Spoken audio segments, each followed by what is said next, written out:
बीजगणित पर आधारित आज के प्रश्नों की श्रृंखला शुरू होने जा रही है जो बीजगणित के प्रमुख सूत्रों पर आधारित है।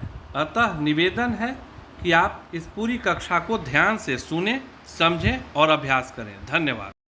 नमस्कार, मैं फिर आज आपके सामने गणित के साथ गणित में जो क्रम मैंने क्रमवार तौर पर चालू किया है उसके तहत नंबर सिस्टम, उसके अधीन पढ़े जाने वाले खंड, उसके बाद मैंने बीजगणित की शुरुआत की, जिसमें कल मूलतः हम लोगों ने कुछ बेसिक फॉर्मूले जो कि इससे जुड़े हुए हैं, अलजबरा से जुड़े हुए हैं, उसको कल मैंने आप लोगों को लिखवाया। यह भी बताया कि वह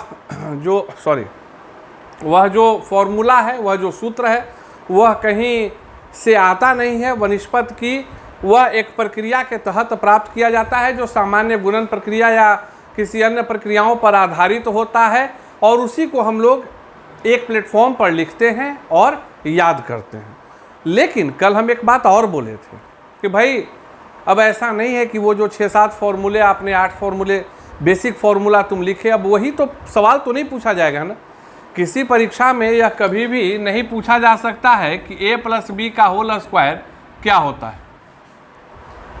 सवाल इस तरह के सूत्र पर आधारित होते हैं, जैसा कि कल मैंने तुमको कहा था कि सवाल जो है इस तरह के सूत्र पर आधारित हो रहेंगे। अब आज जो हम लोग मूलतः इकट्ठे हुए हैं वह इकट्ठे हुए हैं इसी चीज़ को समझने के लिए कि भाई कुछ बेसिक सैंपल्स बताया जाए, कुछ सवालों को हल किया जाए कि भाई किस तरह से जो सूत्र कल मेरे द्वारा बताए गए उस पर सवाल आधारित होता है। अब जैसे मान लीजिए कि पहला प्रश्न, मैं कुछ प्रश्नों को लूँगा आज, जो है मूलतः हम लोग प्रश्नों के माध्यम से फॉर्मूला पुटिंग इस चीज़ को समझेंगे कि कैसे यह फॉर्मूला पर आधारित है। सवाल जब हमसे पूछे जाएंगे तो फॉर्मूला का ज़रूरत कैसे पड़ता है, कहाँ पड़ता है, किस रूप में प्रश्न पूछे जाते हैं। तो इसके आधार पर अगर मान लीजिए कि एक सवाल है, आपको दिया गया कि if x² + y² = 25 and x² - y² = 7। सवाल तुमको दिया हुआ है। अब सवाल इस तरह का तो रहेगा, तुम बोलोगे हाँ सर इस तरह का तो रहता ही है कि 7। देन अगर आपसे पूछा गया कि x का वैल्यू क्या होगा, y का वैल्यू क्या होगा, सवाल पूछा जा सकता है ना। सवाल पूछा जा सकता है कि अगर x² + y² = 25 and x² - y² = 7, भाई x का मान ज्ञात करो, या तो यह प्रश्न हो सकता है y का मान ज्ञात करो, या तो यह प्रश्न हो सकता है, या x और y दोनों का मान ज्ञात करो, इस प्रकार का प्रश्न हो सकता है। अब इस तरह के प्रश्न भिन्न भिन्न परीक्षाओं में पूछे जाते हैं। मूलतः अब अभी जो हम लोग जब बेसिक्स को समझे तो ये जो भी कंक्लूजन जो भी हम लोग चल रहे हैं, समझ रहे हैं, वो किसी भी परीक्षा में जिसमें वस्तुनिष्ठ प्रश्न बीजगणित से पूछे जाएंगे, वो किसी भी परीक्षा में इस तरह का प्रश्न आपसे पूछा जाएगा। आज जिन भी प्रश्नों की चर्चा होगी मूलतः वह सभी दृष्टिकोण से सभी प्रकार के वस्तुनिष्ठ परीक्षाओं के लिए उपयोगी रहेगा, इस चीज़ को समझना। तो अब आपसे पूछा गया कि x का मान ज्ञात करें या y का मान ज्ञात करें, हम क्या करेंगे, व्हाट वी विल डू, कैसे बनेगा ये सवाल तो है, सवाल तो जानना होगा हम लोगों को। तो अब देखिए एक प्रक्रिया क्या है, लिखो x² + y² = क्या है 25, और दूसरा समीकरण क्या दिया हुआ है, x² - y² = 7। ये दूसरा समीकरण है, दो है ना, एक ये है और एक ये है, बोलोगे हाँ। अब इसको जोड़ते हैं, क्या करते हैं, जोड़ देते हैं। जब जोड़ते हैं तो x² मतलब 2x², कुछ नहीं आगे मतलब 1 है, तो 1 + 1 कितना हो गया 2x², ठीक है। अभी +y² है, नीचे -y² है, मतलब 2 रुपया दिया 2 रुपया लिया। सब समझो कि प्लस में जितना मान है माइनस में भी उतना ही मान है, मतलब एक तरह से कह रहा है 2 रुपए दिए और जोड़ रहा है 2 रुपए लिए, मतलब क्या हो गया, फिर से तो हम शून्य पे हैं। मतलब अगर सिंबल अपोजिट हो, एक प्लस हो एक माइनस हो और आंकड़े समरूप हो, एक हो, समान हो, तो वो कट के कंक्लूजन 0 हो जाता है। फिर बराबर लिखेंगे, फिर 25 और 7 कितना होता है 32। तो एक्स स्क्वायर का मान क्या हो जाएगा भैया 32 बटा ये 2 क्या हो जाएगा, भागा लग जाएगा। क्या हो जाएगा, भागा लग जाएगा। तो क्या हो गया 16। मतलब क्या हो गया, एक्स स्क्वायर का मान 16 हो गया। मतलब एक्स का मान क्या हो जाएगा √16, मतलब क्या हो गया 4। अगर एक्स का मान 4 निकल गया तो फिर हम यहाँ पर भरते हैं, यहाँ पर क्या करते हैं, भरते हैं कि 4 का स्क्वायर प्लस वाई का स्क्वायर बराबर 25। मतलब क्या हो गया, वाई का स्क्वायर बराबर 25, ये 4 का स्क्वायर इधर आएगा तो क्या हो जाएगा, घट जाएगा 16। मतलब क्या हो गया 9। मतलब y का मान कितना हो गया √9 = 3। मतलब x का मान 4 और y का मान 3 आएगा। यह आंसर है। यह क्या है, ये आंसर है। यह जो चीज़ है यह बिल्कुल आसानी से आपको यह बता रहा है कि किस प्रकार से हम गणितीय आधार पे सवालों को हल करेंगे। इसमें कहीं डरने की कोई आवश्यकता नहीं है कि भाई हम किस प्रकार से इसको बनाएं, क्या करें, नहीं करें, कैसे बनेगा। अब हम चलते हैं दूसरे सवाल की ओर। अब हम चलते हैं दूसरे सवाल की ओर।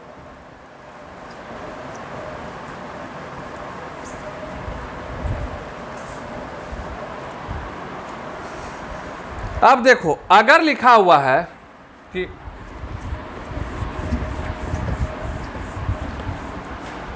क्वेश्चन तुमको दिया गया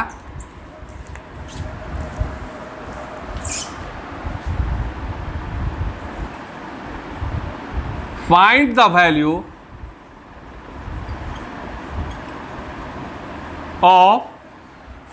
value of a square minus b square if find the value of a square minus b square if a minus b is equal to 0।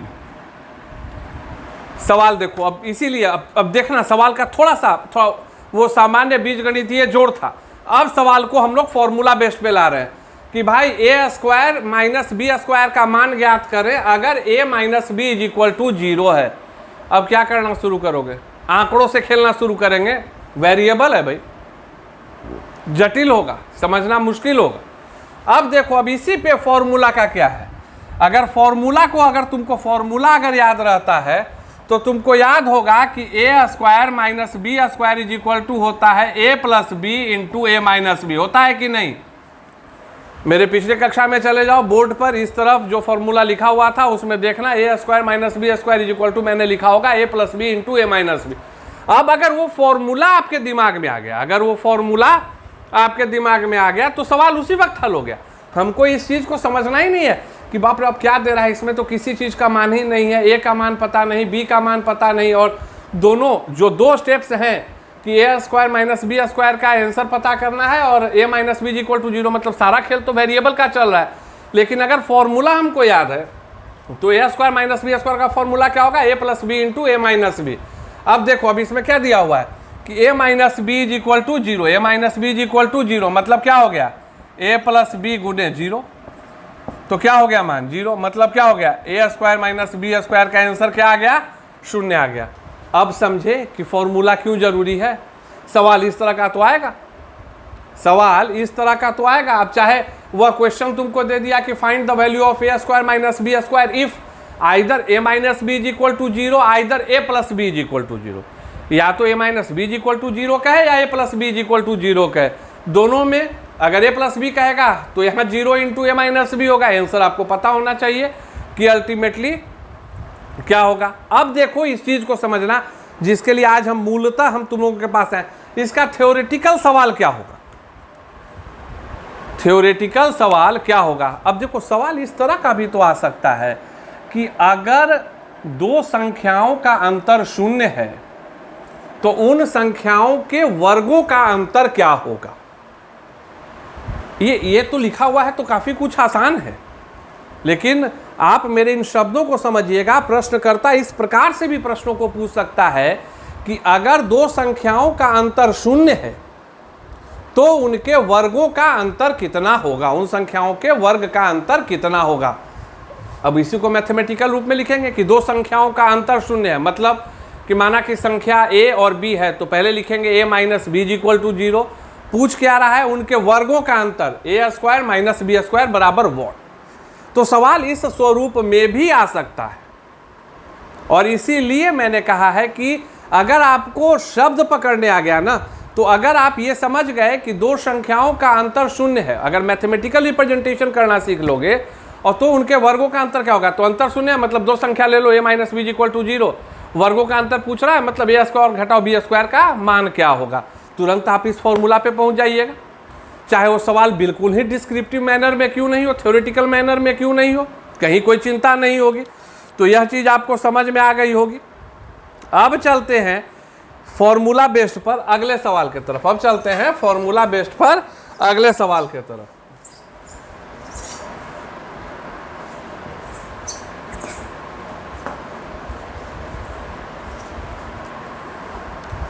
दिया हुआ है इफ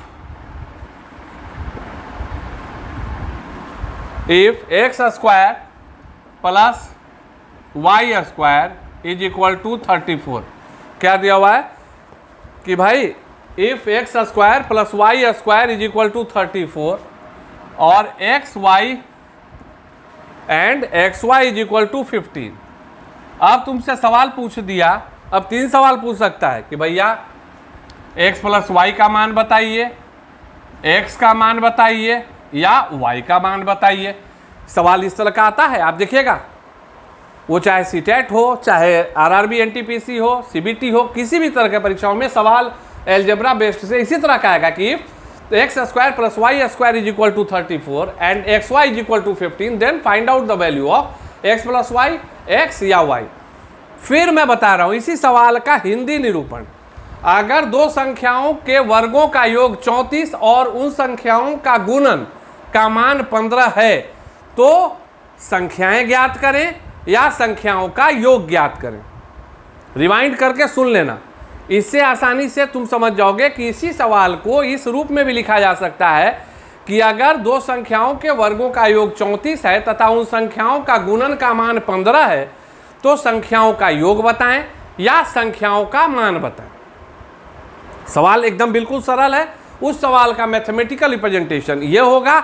और अब ये सवाल बनेगा कैसे, अब सवाल है कि भाई यह सवाल हम लोग बनाएंगे कैसे, व्हाट वी विल डू। तो करेंगे ना सर, खेल तो बड़ा आसान है, इस चीज को पकड़ो। क्या कहना चाह रहा है, कुछ एक्स स्क्वायर है, वाई स्क्वायर है, एक्स वाई है, फॉर्मूला दिमाग में डालेंगे a प्लस बी का होल स्क्वायर क्या होता है, a square plus 2ab plus B square होता है कि नहीं मान। सब अब आंकड़े मिल रहे हैं, अब इसको बैठाना शुरू करो। X square plus 2xy plus Y square. अब देखो इसका और इसका मान तुमको दिया हुआ है, क्या दिया हुआ है, X square plus Y square का मान क्या दिया हुआ है 34 प्लस 2xy में xy का मान क्या दिया हुआ है, मतलब 2 गुने 15, मतलब ये क्या हो गया 34 प्लस 30, मतलब क्या हो गया 64 हो गया, 64 हुआ ना जी। 64 जो आया वो किसका मान आया, X square plus 2xy plus Y square, मतलब x प्लस वाई का होल स्क्वायर है कि नहीं, a प्लस बी का whole square, a square plus 2ab plus B square आया ना। तो मतलब क्या हो गया कि संख्याओं के योग के वर्ग का मान इतना है, मतलब संख्याओं का योग कितना होगा, इस वर्ग को हटाने के लिए 64 का वर्गमूल निकालेंगे ना, तो कितना हो गया 8। मतलब पहला मान संख्याओं का योग कितना हो गया, संख्याओं का योग कितना हो गया 8 हो गया, संख्याओं का योग कितना हो गया 8 हो गया, 8 हो गया। अगर संख्याओं का योग 8 हो गया और संख्याओं का गुणन क्या है 15 है,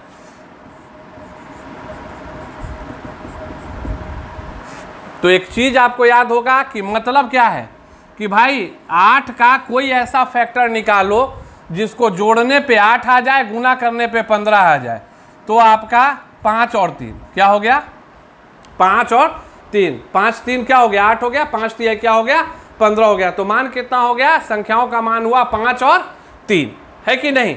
सवाल कितना आसान है, इसमें समझने के लिए क्या ज़रूरत है। अब सवाल यही था ना कि हमको इसके हिसाब से लाना है। यही फॉर्मूला याद रखने से क्या होगा कि यही चीज़ें जो हैं आपको याद आएंगी। अब ये अगर फैक्टर करना नहीं जानोगे, अगर ये कर दिए तो तुरंत मान मिल गया, नहीं तो फिर हम इसी में क्या करते हैं, एक अगला स्टेप कि अब x प्लस वाई का मान निकल गया। अब देखो एक टीचर के हाथ में क्या गुण होता है, अभी आंसर हम तुरंत भर में 5 और 3 का तुम लोगों को निकाल कर रख दिए हैं, 5 और 3 का निकाल कर रख दिए। लेकिन अगर अब यही मेरे को कॉम्प्लिकेटेड वे में समझाना होता तो अभी हम क्या मान निकाले, x प्लस वाई का। अब इसके बाद क्या करते हैं कि इसमें -2xy कर देते हैं, मतलब X square plus Y square -2xy। तो ये किसका मान आ जाता है, अंतर का, x माइनस वाई का होल स्क्वायर, मतलब 34 घटाओ 15 दूनी 30 x माइनस वाई का होल स्क्वायर, मतलब 4 = x माइनस वाई का होल स्क्वायर, मतलब x माइनस वाई का मान कितना आ जाता है, √4 = 2। अब उसके बाद ये स्टेप 2 आ जाता। तो अब इसको x प्लस वाई वाले को मिलाते तो यहाँ पे क्या है 8 है। अब इसको काट दिए तो 2x = 10, x = 5, तो y = 5 इधर गया तो क्या हो गया 3। आंसर आपका बन गया। तो अब सवाल को अगर हम चाहेंगे तो 2 चरण में भी बना सकते हैं, लंबा कर दिए, आसान करना है एक भाग को पकड़े नीचे सॉल्व किए बन गया, कहीं कोई जटिलता नहीं, कहीं कोई परेशानी नहीं।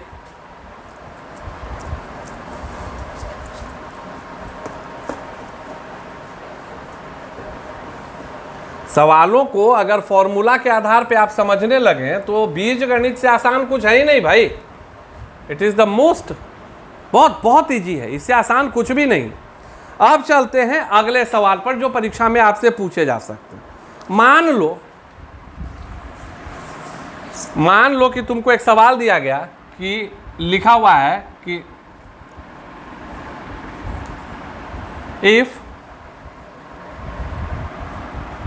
√3 प्लस √x = √7, x का मान क्या होगा। सवाल इस तरह का आ सकता है, इसके लिए आपको चिंतित नहीं होने की आवश्यकता है कि इस तरह के भी सवाल आ सकते हैं कि इफ हाँ सही है, if √3 plus √x = √7 then what is the value of x। मतलब √3 प्लस √7 का x का मान अगर √7 है तो x का मान ज्ञात करें। बेहद आसानी के साथ क्या करेंगे, जो फिक्स्ड वैल्यू है उसको एक तरफ कर देंगे और वेरिएबल को एक तरफ रखेंगे, तो √x बराबर क्या हो जाएगा √7 माइनस √3। ये चूंकि प्लस है, यह साइड चेंज करेगा तो क्या होगा माइनस होगा। अब उसके बाद इसको क्या कर देंगे, वर्ग कर देंगे, क्या कर देंगे वर्ग कर देंगे। तो √x का वर्ग बराबर, क्या कि दोनों तरफ अगर वर्ग कर दिया गया तो कहीं किसी प्रकार का कोई दिक्कत नहीं होगा। तो x का मान क्या हो गया, a माइनस बी का whole square, a minus B का होल स्क्वायर। फॉर्मूला अगर याद है तो तुमको कोई दिमाग नहीं लगाना है, मतलब 7 + 3 - 2 7 × 21 10 - 2 √21। यह भी आंसर होगा और इस तरह से भी आंसर हो सकता है। मैंने 2 को बाहर ले लिया, 2 × 5 = 10 घटाओ √21 आपका मान यह भी आ सकता है। इसके लिए क्या किए, अब चूंकि इसमें हम देखें कि इसमें कौन फॉर्मूला यूज हुआ, a माइनस बी का whole square, a minus B का होल स्क्वायर किए, हमारा सवाल बन गया। अब इसी से मिलता जुलता फिर एक सवाल के तरफ बढ़ते हैं। आज सवालों पे ही, और इस सवाल का क्या कीजिएगा ना कि न्यूमेरिकल वैल्यू बदल कर इसको बनाओ। बनाने से क्या होगा ना कि बीजगणित आपको समझ में आएगा। बीजगणित कोई जटिल चीज़ है नहीं, इसको बस समझना है, समझाना है और आपस में समझ लेना है। अब अगर मान लो कि तुमको सवाल दिया गया कि भाई इफ a + b = 0, क्या दिया हुआ है, if a + b = 0 then a³ + b³ = what। अगर सवाल इस तरह से है कि if a + b = 0 then what is the value of a³ + b³। पहला सवाल का तरीका। दूसरा सवाल का तरीका आपके लिए ये भी हो सकता है कि अगर दो संख्याओं का योग शून्य है, दो संख्याओं का योग शून्य है, तो उनके घन का योग कितना होगा, उन संख्याओं के घनों का योग कितना होगा। Rewind, play, again listen. इसका हिंदी एकदम सरल भाषा में प्रश्नकर्ता सवाल ऐसे भी पूछ सकता है कि अगर दो संख्याओं का योग शून्य है तो उन संख्याओं के घनों का योग कितना होगा। अगेन हमको याद करना है कि इसका फॉर्मूला क्या है। अगेन हमको याद करना क्या है कि इसका फॉर्मूला क्या है। A cube plus B cube is equal to क्या होता है, A cube plus B cube is equal to क्या होता है, तो A plus B into A square minus A B plus B square. A plus B zero है तो zero into A square minus A B plus B square क्या हो गया, answer zero हो गया। मतलब स्पष्ट है कि अगर दो संख्याओं का योग शून्य है तो उन संख्याओं के घनों का भी योग शून्य ही होगा। सवाल याद रखना। अब इसी प्रकार से इन प्रश्नों पर आधारित एक और छोटा सा सवाल लेते हैं कि अगर आपसे कहा गया कि if a is equal to B, क्या कहा गया, a is equal to B, तो भैया आपको पता करना है कि कितना होगा, आपको पता करना है कि कितना होगा। सवाल देखिए, अगर दो संख्याएं बराबर हैं, अगर दो संख्याएं बराबर हैं तो उन संख्याओं के अंतर का घन कितना होगा। इसके लिए अगर आप चाहें तो सरल बात है भाई कि एक कोई भी नंबर ले लो, 2 बराबर 2 तो 2 घटाओ 2 जीरो, तो उसका घन भी जीरो होगा। एक तो बड़ा आसानी से तुरंत यूज ऑफ ब्रेन मेथड जो भगवान दिए हुए हैं कि यूज ऑफ ब्रेन मेथड कीजिए, तुरंत आंसर मिल गया। लेकिन अगर मैथमेटिकल टर्म में भी जाते हैं तो ये भी a माइनस बी का होल क्यूब का फॉर्मूला क्या है भाई, ए क्यूब क्या है, A cube minus 3ab a minus B minus B cube. अब सवाल क्या है, a बराबर b है, a बराबर b है, मतलब क्या हो गया, a cube minus B cube, मतलब घुमा फिरा के जीरो ही होना है। अगर यह भी लिखा रहता है कि अगर क्वेश्चन इस प्रकार का है और उसका वैल्यू में दिया हुआ है a cube minus B cube, तो आप a cube minus B cube पे भी टिक लगा सकते हैं, इसको भी आप सही कर सकते हैं। तो आज हम लोगों ने मूलतः देखा कि अलजबरा पर आधारित प्रश्नों को कितने आसानी के साथ हम लोग कर सकते हैं।